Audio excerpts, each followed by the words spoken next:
Good morning. Good morning. Good morning. So wonderful to be here. Actually, here for me right now is Red Feathers Lake area, the Drella Mountain Retreat Center. I've been up here on silent retreat all week, and we just broke our silence last night. So I'm able to get on here and do this recording for you. I'm sorry that I miss you in person, but we have our closing ceremony today at 10, and so I need to be there for that. But it's been a pleasure, and a lot of work to just be silent for an entire week and uh, be able to watch and listen to all the things that come up in this crazy mind, all the things that get sort of buried when we go about our busy day, and then suddenly we have made time to sit and listen. And it's amazing what comes up out of the depths. And I spent almost an entire day chewing on some difficult relationship thing, and it was just miserable, to be honest. um, and it just felt so unresolvable, and I was trying all the, give it more space and come back to the breath and like all the things, and nothing was working, and it was um, painful, uh, but somehow I guess cathartic, because since then I feel a lot of ease and space around that situation. And yeah, so I think some deep work was being done all that time that I felt like I was just chewing nails, as one of my friends would say. So, anyway, in that vein um, of being silent and listening, I wanted to kind of continue the conversation about deep listening. And I looked up some of the different teachers and what they have to say. And if you got my email yesterday, I think I sent it out. I had a little clip in there, one from John Kabat-Zinn and one from Thich Nhat Hanh on deep listening. And Thich Nhat Hanh's, of course, he's just so beautiful the way he speaks, and um, is talking about how important it is to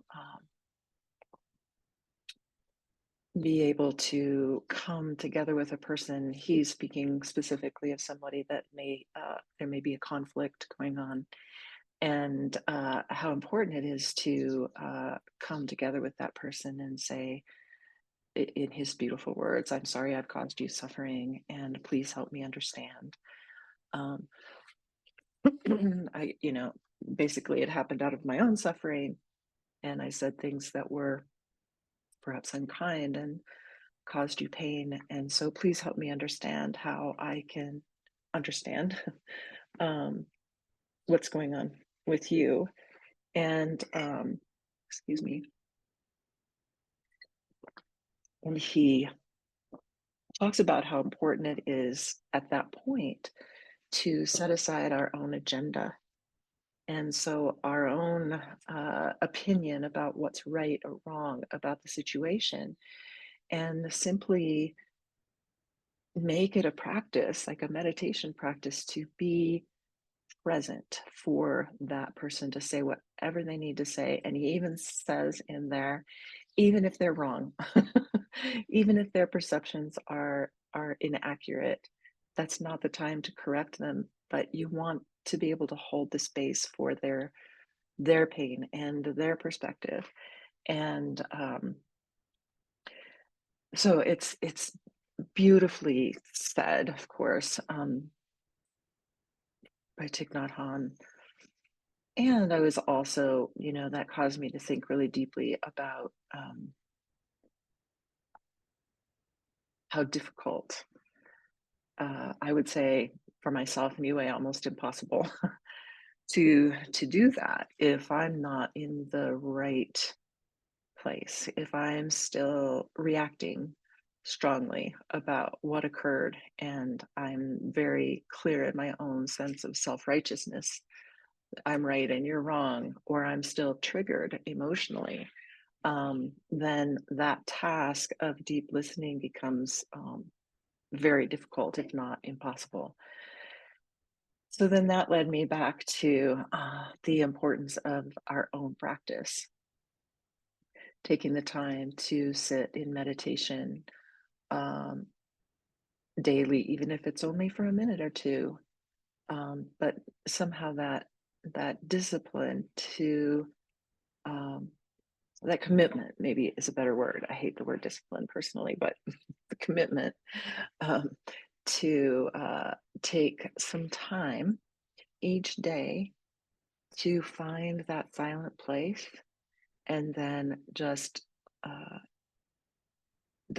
calm the nervous system. And sometimes things will arise that we have to kind of work through. But I think for myself, it keeps me honest um, because when I get quiet for a few minutes, I can't hide from what things might be simmering under the surface that I'm trying to avoid. So, um, resentments or grievances or sadnesses or anger or whatever.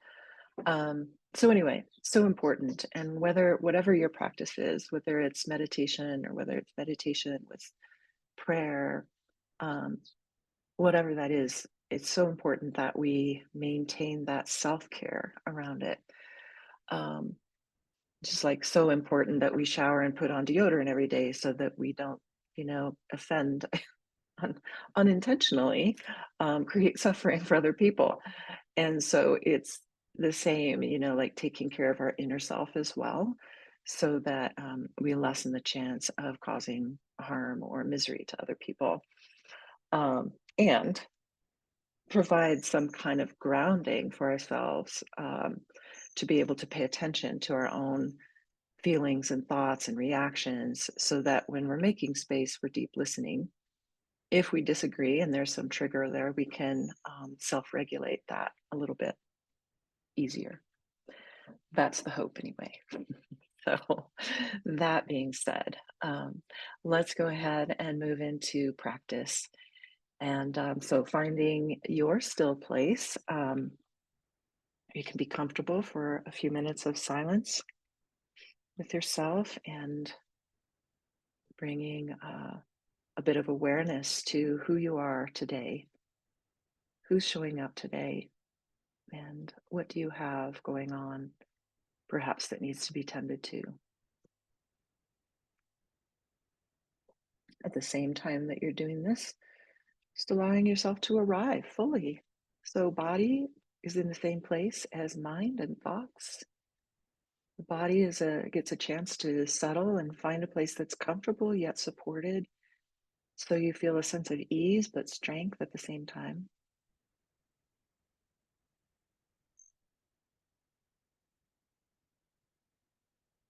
See if I can get that light on your eyes. Maybe that's better. Somewhat better. Sorry.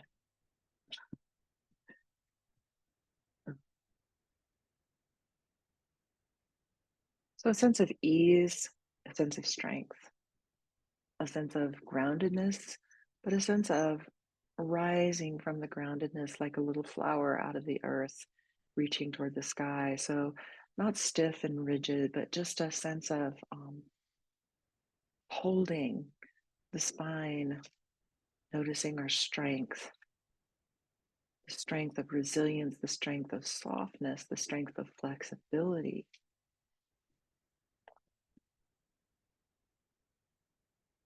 Feeling the feet on the floor and feeling the body breathing. Nice full breaths.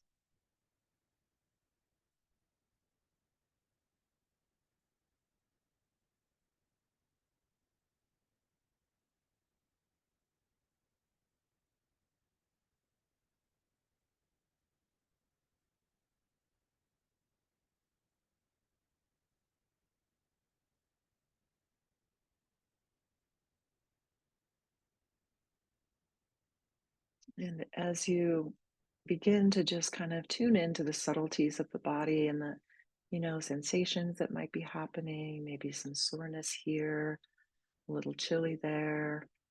Feel free to grab a sweater or a blanket if you need some extra warmth.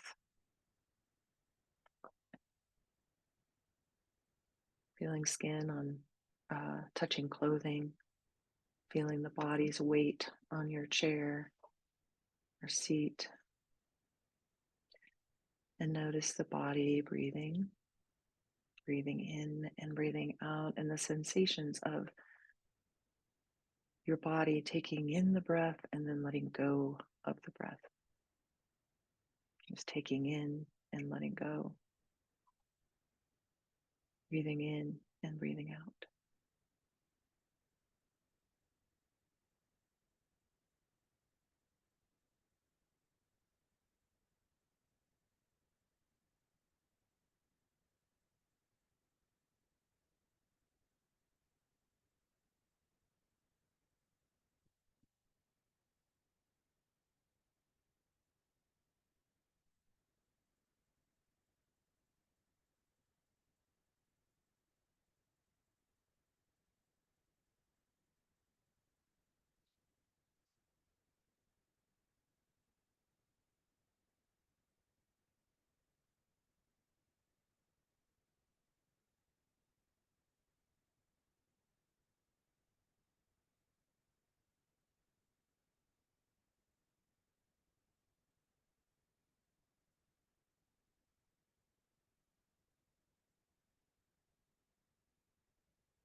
Breathing in, I know that I am breathing in.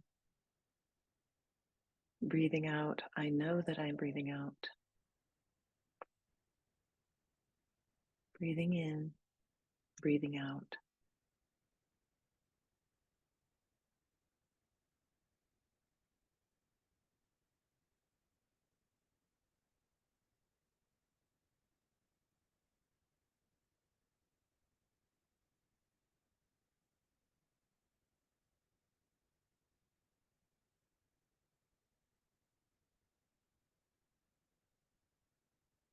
And in the spirit of deep listening and self regulation,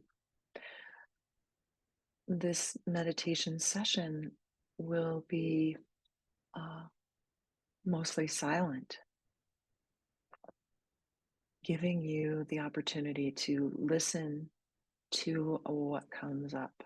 And of course, if you get carried away too much on a storyline, when you notice that, you can come back and reconnect with your body and with your body breathing.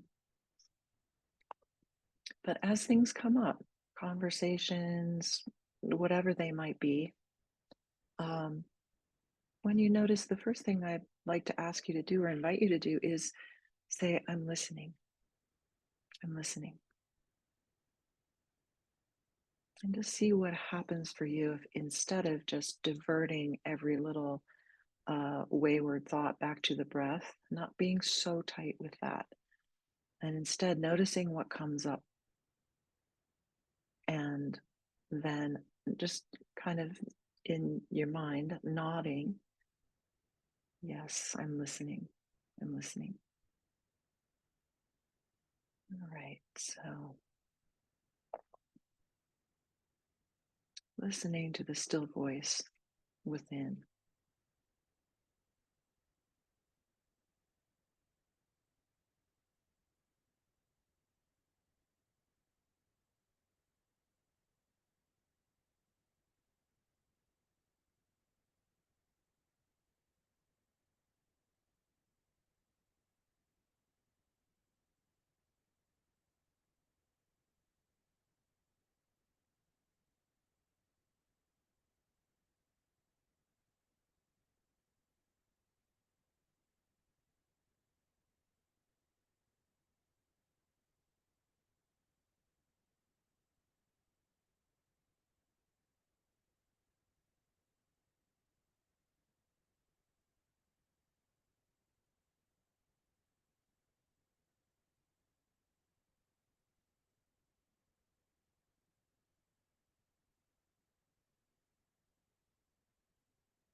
may be a sensation that comes up in the body.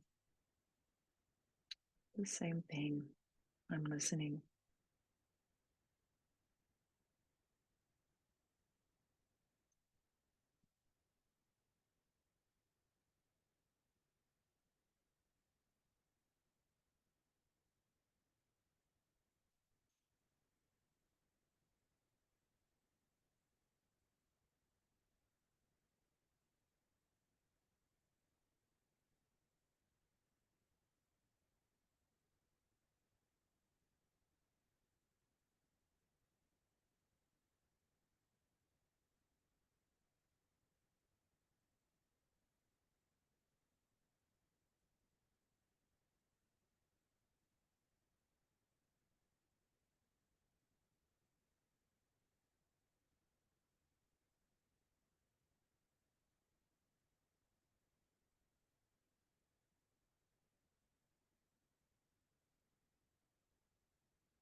What does it mean to listen deeply to our own selves? Like sitting in the mountains by a still lake,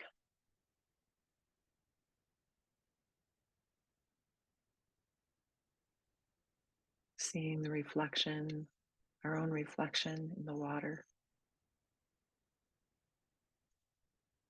No voices around except our own.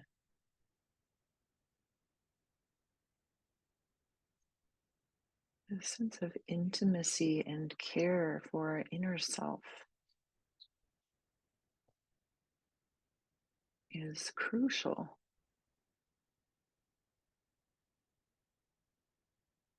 for deep listening to occur.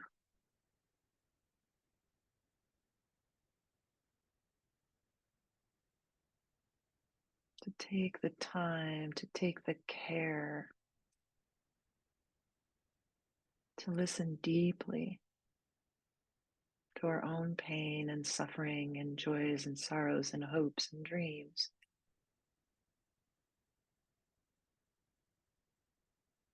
means that we will be less likely to be caught off guard by something simmering under the surface that can unfortunately spring out like a dragon and cause harm.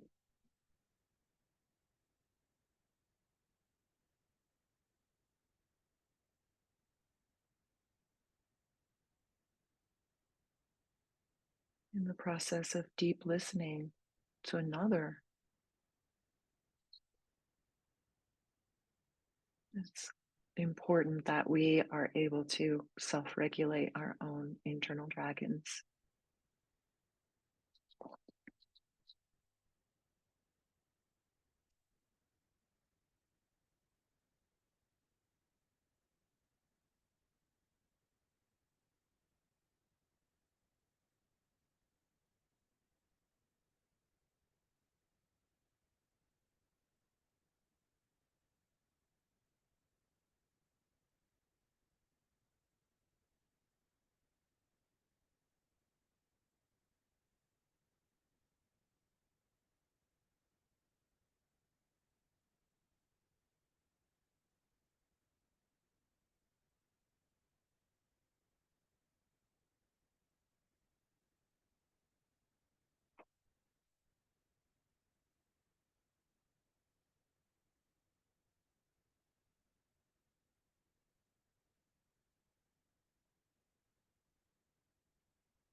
I found an article in Mindful magazine by David Rome who describes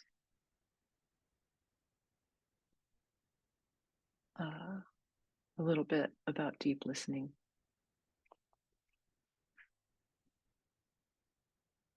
Is it possible to bring about a shift in the modes of communication that dominate our society? And he's already talked about how those can cause difficulty and strife. And he says contemplative practices, with their committed cultivation of self awareness and compassion, may offer the best hope for transforming these dysfunctional and damaging social habits. A fruitful place to begin work on shifting our patterns of communication is with the quality of our listening. Just as we now understand the importance of regular exercise for good health, we need to exercise and strengthen our ability as listeners. So I will actually cut and paste some of this into next week's email. So for now, just if there's something that's up that you've been deeply listening to internally, uh, see if you can just let that rest for now. If there's something that you need to come back to, you can certainly do that.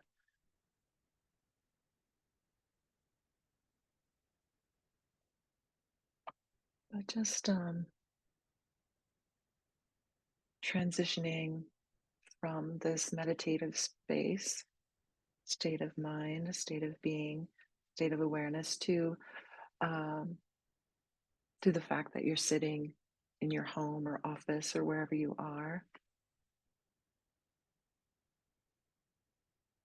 back to awareness of your body and your breathing,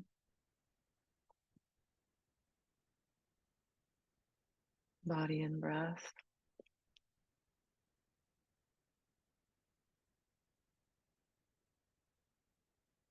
mind and heart. Yeah, and coming back to awareness of the body, the body feeling kind of like it needs a stretch or a move or something because it was sitting still for a few minutes. Go ahead and offer it that. Turn around and look one way and then the other. And then as you open your eyes, begin to look around your room. It's really important, especially when we do these virtual sessions like this, um, to also connect with your environment, where you are placed. Um, it's part of coming back to the body and the breath, but also coming back into the context of your life and where you are right now. And then opening up further and coming back into the context, the awareness of our community here, our group. So these beautiful faces as cameras might be being turned back on.